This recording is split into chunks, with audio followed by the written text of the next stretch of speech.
Hello friends, welcome to my YouTube channel. आज इस video में हम 2018 के वीडियो एग्ज़ाम में पूछे गए क्वेश्चन को सॉल्व करेंगे। तो चलिए हम सॉल्व करते हैं जनरल स्टडीज़ के क्वेश्चंस को, जो 50 प्रश्न पूछे गए थे। सबसे पहला प्रश्न है, निम्नलिखित में से कौन सा एक प्राइमरी स्टोरेज डिवाइस है। यहाँ पर 4 ऑप्शन दिए गए थे, hard disk, random access memory, magnetic tape या ऑप्टिकल डिस्क। तो जो प्राइमरी स्टोरेज डिवाइस होता है वो रैंडम एक्सेस मेमोरी होता है। तो इसका सही आंसर हो जाएगा random access memory, option B. Next question है, निम्नलिखित में से कौन सा एक प्रोग्रामिंग सॉफ्टवेयर है। तो चारों ऑप्शन हैं, disc cleanup, Windows disc defragmenter या फिर विजुअल बेसिक्स। तो जो प्रोग्रामिंग सॉफ्टवेयर है वह है विजुअल बेसिक। तो इसका सही ऑप्शन है डी। नेक्स्ट क्वेश्चन है, कंप्यूटर के संदर्भ में जिस तरीके से कोई विरोधी सिस्टम में प्रवेश करता है और संभावित रूप से क्षति का कारण बन सकता है, उसे क्या कहते हैं। तो इसका सही आंसर है अटैक सरफेस, हमला सतह। तो इसका सही आंसर होगा option A, attack surface. Next question है, सुरक्षा सेवाओं जैसे गोपनीयता, डेटा अखंडता, इकाई प्रमाणीकरण और डेटा मूल प्रमाणीकरण प्रदान करने के लिए गणितीय तकनीकों का उपयोग किया जाता है, उसे क्या कहते हैं। तो इसके ऑप्शंस दिए गए हैं, क्रिप्टोलॉजी, क्रिप्टोग्राफी, क्रिप्टोग्राफिक एल्गोरिदम या फिर क्रिप्ट एनालिसिस। तो इसका सही आंसर है क्रिप्टोग्राफी, ऑप्शन बी। यह कंप्यूटर का क्वेश्चन है जो जीएस में पूछा गया था। नेक्स्ट क्वेश्चन है, उत्तर प्रदेश में कृषि के लिए प्रयुक्त भूमि का प्रतिशत क्या है। तो यहाँ पर ये उत्तर प्रदेश का पूछा गया है जीके। तो भूमि का प्रतिशत जो कृषि के लिए प्रयोग किया गया उत्तर प्रदेश में वह कितना है, 68.7%। तो इसका सही आंसर है ऑप्शन डी। नेक्स्ट क्वेश्चन है, रामचरितमानस का कौन सा कांड सबसे छोटा है। तो आप सभी को पता है रामचरितमानस में कौन कौन से कांड होते हैं। इसमें ऑप्शंस दिए गए हैं, अरण्यकांड, किष्किंधा कांड, सुंदर कांड या फिर लंका कांड। तो दोस्तों, जो रामचरितमानस का सबसे छोटा कांड या फिर अध्याय है वह है किष्किंधा कांड। नेक्स्ट क्वेश्चन है, आलू के उत्पादन में भारत में उत्तर प्रदेश का स्थान क्या है। तो उस समय जब परीक्षा हुआ था तो उत्तर प्रदेश का स्थान जो आलू के उत्पादन में है वह पहला स्थान है। तो यहाँ पर हम सही आंसर टिक करेंगे, पहला स्थान। नेक्स्ट क्वेश्चन है, उत्तर प्रदेश के किस जिले में किछौछा दरगाह शरीफ स्थित है। किछौछा दरगाह शरीफ जो है वह अंबेडकर नगर में स्थित है। तो ऑप्शन में है संत कबीर नगर, मिर्ज़ापुर, अंबेडकर नगर या फिर सुल्तानपुर। तो इसका ऑप्शन सी सही होगा, अंबेडकर नगर। अगला प्रश्न है, श्रीमती एन राजम, इनका संबंध किस एक वाद्य यंत्र से है। तो श्रीमती एन राजम का संबंध किससे है, वायलिन से है। तो इसका ऑप्शन बी सही है। नेक्स्ट क्वेश्चन हम देखेंगे, इलाहाबाद में किस वर्ष अगले अर्धकुंभ का आयोजन किया गया था, किया जाना है, इसमें पूछा गया था। उस समय जो एग्ज़ाम हुआ था वो 2018 में हुआ था। तो उस समय के लिए ये करंट अफेयर्स का क्वेश्चन था। तो इसका सही आंसर है ए, 2019। तो ये करंट अफेयर के क्वेश्चंस थे जो जनरल स्टडीज़ में पूछे गए थे। अगला क्वेश्चन है, निम्नलिखित में से किस अवसर पर सोहर लोकगीत का गायन किया जाता है। तो सोहर लोकगीत का गायन कब किया जाता है। ऑप्शन दिया हुआ है, बच्चे के जन्म पर, नामांकन पर या बच्चे के मुंडन पर या विवाह पर। तो जो सोहर लोकगीत होता है वो बच्चे के जन्म पर गाया जाता है। तो इसका सही आंसर होगा ए। अगला प्रश्न है, लठमार होली के लिए निम्न में से कौन सा स्थान प्रसिद्ध है। तो आप सभी को पता है लठमार जो होली है वो बरसाना में मनाया जाता है। तो इसका आंसर होगा सी। ऑप्शंस दिए गए हैं, वृंदावन, गोवर्धन, बरसाना, गोकुल। तो सही आंसर है बरसाना। अगला प्रश्न है, मिट्टी की बारात नामक कविता संग्रह के लेखक कौन है। मिट्टी की बारात कविता संग्रह जो है यह है शिवमंगल सिंह सुमन की। तो इसका सही ऑप्शन क्या हो जाएगा, option B, Shivmangal Singh Suman. Next question है, निम्नलिखित में से किस शहर में सेंट्रल फुटवियर ट्रेनिंग इंस्टीट्यूट स्थित है। तो सेंट्रल फुटवियर ट्रेनिंग इंस्टीट्यूट पूछा गया कहाँ है, कानपुर में है, लखनऊ में है, आगरा में है या नोएडा में है। तो जो सेंट्रल फुटवियर ट्रेनिंग इंस्टीट्यूट है वह आगरा में है। तो इसका सही आंसर क्या हो जाएगा, ऑप्शन सी, आगरा। अगला प्रश्न है, 2011 की जनगणना के अनुसार उत्तर प्रदेश के किस जिले की जनसंख्या सर्वाधिक है। 2011 की जनगणना से प्रश्न पूछा गया है जनसंख्या का कि किस जिले की जनसंख्या सर्वाधिक है, इलाहाबाद, आगरा, मुरादाबाद या गाजियाबाद। तो इसका सही आंसर है इलाहाबाद, ऑप्शन ए इलाहाबाद। अगला प्रश्न है चोल अभिलेखों के अनुसार जैन सभाओं को दान में दिए जाने वाली भूमि को क्या कहा जाता था। तो चोल अभिलेखों में जो लिखा गया है उनमें जैन सभा को दान में दिया जाने वाला भूमि वो क्या होता था, उसे कहते थे पल्ली छांदम। तो यहाँ पर ऑप्शन सी सही होगा कि जैन सभाओं को दान में दिया जाने वाला भूमि पल्ली छांदम कहलाता था। नेक्स्ट क्वेश्चन है किस शासक ने भारत में तुगलक वंश की नींव रखी थी। तुगलक वंश के संस्थापक का नाम पूछा है, तो तुगलक वंश के संस्थापक कौन थे, गयासुद्दीन तुगलक। तो यहाँ ऑप्शन में है फिरोज शाह तुगलक, गयासुद्दीन तुगलक, अलाउद्दीन सिकंदर शाह, मोहम्मद बिन तुगलक। तो इसका ऑप्शन भी सही हो जाएगा, गयासुद्दीन तुगलक। अगला प्रश्न है निम्न में से किस शासक की मृत्यु उसकी पुस्तकालय की सीढ़ियों से गिरकर हुई थी। ऑप्शन है जहांगीर, शाहजहां, बाबर या हुमायूं। तो जो हुमायूं था शासक, उसकी मृत्यु उसी के द्वारा बनवाए गए पुस्तकालय की सीढ़ियों से गिरकर हुई थी। तो इसका आंसर होगा ऑप्शन डी हुमायूं। अगला प्रश्न है विश्व प्रसिद्ध मोर सिंहासन मयूर सिंहासन का निर्माण और उसकी लाल किले की स्थापना किस मुगल शासक ने करवाई थी। तो जो मयूर सिंहासन था उसे शाहजहां ने बनवाया था। तो यहाँ पर ऑप्शन ए हम देखेंगे सही होगा, शाहजहां। अगला प्रश्न है बोध गया एक महत्वपूर्ण बौद्ध तीर्थ केंद्र क्यों है। तो यहाँ पर बोध गया के बारे में पूछा गया। बोध गया में क्या हुआ था, बोध गया में गौतम बुद्ध को ज्ञान की प्राप्ति हुई थी। तो ऑप्शन में दिया गया है क्योंकि गौतम बुद्ध यहाँ पैदा हुए थे, ये गलत है। ये ऑप्शन बी क्योंकि गौतम बुद्ध ने यहाँ ज्ञान प्राप्त किया था। तो इसका ऑप्शन बी सही होगा। अगला प्रश्न है महात्मा गांधी ने भारतीय राष्ट्रीय कांग्रेस के निम्नलिखित सत्रों में से किसकी अध्यक्षता की थी। तो यहाँ पर पूछा गया है कि गांधी जी द्वारा कौन से राष्ट्रीय कांग्रेस के अधिवेशन की अध्यक्षता की गई थी। तो महात्मा गांधी ने 1924 में आयोजित बेलगांव अधिवेशन की अध्यक्षता की थी। तो इसका सही आंसर होगा ऑप्शन सी।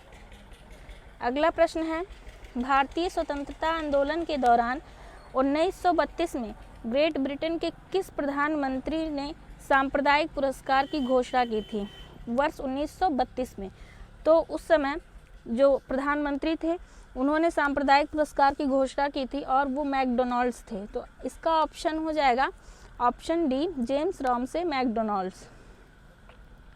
नेक्स्ट क्वेश्चन है जो पूछा गया था निम्न में से किस शहर में स्वतंत्रता सेनानी चंद्रशेखर आज़ाद ने ब्रिटिश पुलिस द्वारा घिर जाने पर खुद को गोली मार ली थी। तो आप सभी को पता है कि इलाहाबाद में वह पार्क है जहां पर चंद्रशेखर आज़ाद ने खुद को गोली मार ली थी पुलिस द्वारा घिर जाने पर। अगला प्रश्न हम देखेंगे निम्नलिखित में से किस नदी का समागम अरब सागर में है। ऑप्शंस दिया गया है नर्मदा, गोदावरी नदी, कृष्णा नदी, कावेरी नदी। तो यहाँ पर हम देखेंगे जो नर्मदा नदी है इसका समागम अरब सागर में होता है। तो ऑप्शन ए सही है। अन्य जो नदियाँ हैं गोदावरी नदी, कृष्णा नदी और कावेरी नदी, इन तीनों नदियों का समागम कहाँ होता है, बंगाल की खाड़ी में होता है। तो इसका ऑप्शन ए सही है। अगला प्रश्न है भद्रा वन्य जीव अभ्यारण्य किस राज्य में स्थित है। ऑप्शंस हैं केरल, मध्य प्रदेश, कर्नाटक या उत्तर प्रदेश। तो भद्रा वन्य जीव अभ्यारण्य यह कर्नाटक में स्थित है। नेक्स्ट क्वेश्चन हम देखेंगे निम्नलिखित में से किस राज्य में भारत में जनसंख्या का घनत्व सबसे कम है।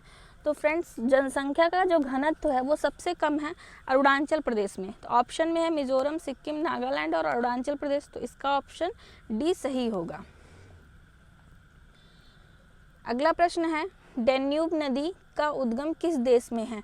डेन्यूब नदी जो है इसका उद्गम ऑप्शन दिया गया है हंगरी, जर्मनी, रोमानिया या फिर ऑस्ट्रिया। तो डेन्यूब नदी का जो उद्गम होता है वह जर्मनी में होता है। तो इसका ऑप्शन बी सही है।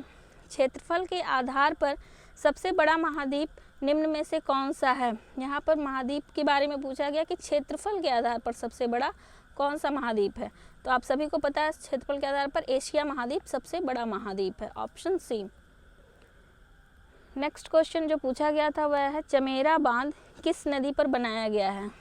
ऑप्शन है सतलुज नदी, रावी नदी, व्यास या फिर चिनाब नदी। तो चमेरा बांध जो है यह रावी नदी पर बनाया गया है। ऑप्शन बी इसका सही आंसर है। अगला प्रश्न है गैलेरिस ज्वालामुखी किस देश में स्थित है? यह एक इंटरनेशनल स्टैटिक जीके का क्वेश्चन है। तो गैलेरिस ज्वालामुखी जो है वह कोलंबिया में स्थित है। तो ऑप्शन ए इसका सही आंसर है। गैलेरिस ज्वालामुखी कोलंबिया में स्थित है। नेक्स्ट क्वेश्चन है थोसेघर वाटरफॉल किस राज्य में है? इसका ऑप्शन दिया गया है महाराष्ट्र, कर्नाटक, उड़ीसा या मध्य प्रदेश। तो जो थोसेघर वाटरफॉल है वह महाराष्ट्र में स्थित है। ऑप्शन ए इसका सही आंसर है। पृथ्वी के उत्तरी गोलार्ध में रहने वाली कुल मानव आबादी का अनुमानित प्रतिशत क्या है? दोस्तों यहाँ पर उत्तरी गोलार्ध में रहने वाली मानव आबादी का प्रतिशत पूछा है। तो जो उत्तरी गोलार्ध में मानव आबादी का प्रतिशत है वह है 90%। दक्षिणी गोलार्ध में बहुत ही कम जनसंख्या निवास करती है। तो इसका ऑप्शन डी सही है। अगला प्रश्न है श्री रामनाथ कोविंद भारत के राष्ट्रपति हैं। कौन से राष्ट्रपति हैं, कितने नंबर के? तो ये एग्ज़ाम 2018 में हुआ था। उस समय हमारे देश के राष्ट्रपति थे श्री रामनाथ कोविंद और वह हमारे देश के 14वें राष्ट्रपति थे। वर्तमान में 15वें नंबर पे जो राष्ट्रपति निर्वाचित हुई वो कौन है? आप सभी को पता है, द्रौपदी मुर्मू जी हमारे देश की वर्तमान राष्ट्रपति हैं। नेक्स्ट क्वेश्चन है भारत के संविधान के अनुच्छेद 243 के अनुसार पंचायतों की वित्तीय स्थिति की समीक्षा के लिए वित्त आयोग का गठन कब किया जाता है? दोस्तों वित्त आयोग का गठन हर 5 वर्ष की समाप्ति पर किया जाता है। तो इसका ऑप्शन क्या हो जाएगा? पहले दिया है 6ठे वर्ष की समाप्ति पर, यह गलत है। ऑप्शन बी है 5वें वर्ष की समाप्ति पर। तो ऑप्शन बी इसका सही उत्तर है। नेक्स्ट क्वेश्चन है भारत के संविधान के किस अनुच्छेद के अनुसार राष्ट्रपति के पास अध्यादेश जारी करने की शक्ति है? राष्ट्रपति के पास जो अध्यादेश जारी करने की शक्ति होती है वह है अनुच्छेद 123 के अनुसार। तो हम इसका ऑप्शन मैच करेंगे। ऑप्शन ए दिया है अनुच्छेद 123, तो हमारा ऑप्शन ए सही होगा। अगला प्रश्न है राज्यसभा के मनोनीत सदस्यों की कुल संख्या कितनी है? राज्यसभा में कुल कितने सदस्यों को अलग से मनोनीत किया जाता है? ऑप्शन है 17, 19, 15, 12। तो राज्यसभा में कुल 12 सदस्यों को अलग से मनोनीत किया जाता है। तो इसका ऑप्शन डी सही होगा। अगला प्रश्न है किसको विधानसभा का सत्रावसान करने की शक्ति होती है? यहाँ पर विधानसभा का सत्रावसान करने की शक्ति पूछा है। तो विधानसभा का जो सत्रावसान करने की शक्ति होती है वह राज्यपाल की होती है। तो यह शक्ति राज्यपाल की है। तो ऑप्शन ए इसका सही उत्तर है। अगला प्रश्न जो पूछा गया था वह है प्रथम मोबाइल ओपन एक्सचेंज जोन का उद्घाटन कहाँ किया गया है? इसका सही आंसर है नोएडा। नेक्स्ट क्वेश्चन है 2018 के eighty Kirni FDI confidence index में भारत का क्या स्थान था? यह भी करंट अफेयर का क्वेश्चन है जो 2018 से संबंधित था और पूछा गया था। इसमें भारत का 11वां स्थान था। अगला प्रश्न है केंद्रीय मंत्रिमंडल ने क्षेत्रीय ग्रामीण बैंकों के पुनर्पूंजीकरण की योजना को कब तक विस्तार की मंजूरी दी है? यह भी करंट अफेयर का क्वेश्चन था 2018 का। तो उस समय इस योजना को 2020 तक विस्तार करने की मंजूरी दे दी गई थी। नेक्स्ट क्वेश्चन है विश्व बाघ दिवस कब मनाया जाता है? World tiger day. तो आप सभी को पता है कि वर्ल्ड टाइगर डे कब मनाया जाता है? 29 जुलाई को। ऑप्शन हम देखेंगे। ऑप्शन है 21 अप्रैल को, यह भी नहीं है। 23 मई नहीं, गलत है। 18 जून भी गलत है। इसका ऑप्शन डी सही होगा, 29 जुलाई। नेक्स्ट क्वेश्चन है भारत का पहला वैश्विक गतिशीलता शिखर सम्मेलन ग्लोबल मोबिलिटी समिट कहाँ आयोजित किया गया था? यह भी करंट अफेयर का क्वेश्चन है। तो यह नई दिल्ली में आयोजित किया गया था। नेक्स्ट क्वेश्चन है निम्नलिखित सरकारों में से किसने सूर्य शक्ति किसान योजना का प्रारंभ किया गया? यह भी करंट अफेयर का क्वेश्चन था जो उसमें पूछा गया था। ये इसका आंसर है गुजरात। अगला प्रश्न हम देखेंगे जो पूछा गया था हरियाणा सरकार द्वारा अपने पंचायतों को स्टार रैंकिंग के लिए शुरू की गई 7 सितारा ग्राम पंचायत इंद्रधनुष योजना कितने सामाजिक मानकों पर आधारित है? यह भी करंट का क्वेश्चन था। इसमें आंसर बी सही होगा। 7 जो आंसर बी है 7, यह सही है। अगला प्रश्न है तेलंगाना पुलिस ने राज्य के पूरे पुलिस विभाग के व्यावसायिक संचार और सहयोग की ज़रूरतों का समर्थन करने के लिए किस मोबाइल एप्लीकेशन को लॉन्च किया है? तो इसका आंसर है COP कनेक्ट। ये सभी करंट अफेयर के क्वेश्चन हैं जो उस समय के पेपर से रिलेटेड थे, 2018 में जो आयोजित हुआ था। हाल ही में निम्नलिखित में से किसको त्रिपुरा राज्य का राज्यफल घोषित किया गया है? तो यहाँ पे हमसे त्रिपुरा राज्य का राज्यफल पूछा गया है। तो त्रिपुरा राज्य का राज्यफल क्वीन अनानास है। नेक्स्ट क्वेश्चन है, नाबार्ड का विस्तृत रूप क्या है? दोस्तों, नाबार्ड का विस्तृत रूप होता है national bank for agriculture and rural development. यहाँ ऑप्शन में दिया गया option A national agriculture bank for agro, ये गलत है, national bank for agriculture and rural development, तो इसका ऑप्शन भी सही है। नाबार्ड का फुल फॉर्म क्या है? National bank for agriculture and rural development. Next question है, निम्नलिखित देशों में से कौन सा दुनिया का सबसे बड़ा ट्रैक्टर बाजार है? इसका आंसर है ऑप्शन डी भारत। भारत जो है वह दुनिया में सबसे बड़ा ट्रैक्टर बाजार भारत में ही स्थित है। अगला प्रश्न पूछा गया था 27 से 29 सितंबर 2018 के दौरान Annapurna world of food India के 13वें संस्करण का आयोजन किस शहर में आयोजित किया जाएगा? तो यह भी एक करंट अफेयर का क्वेश्चन था जो 2018 के एग्जाम में पूछा गया था। इसका आंसर है मुंबई। नेक्स्ट क्वेश्चन है, 2018 के दौरान निम्नलिखित में से कौन सा देश दुनिया का सबसे बड़ा दूध उत्पादक देश था? तो उस समय की रिपोर्ट के अनुसार भारत देश जो है वो सबसे बड़ा दूध उत्पादक देश था। तो इस तरह से हमने क्वेश्चंस को सॉल्व किया।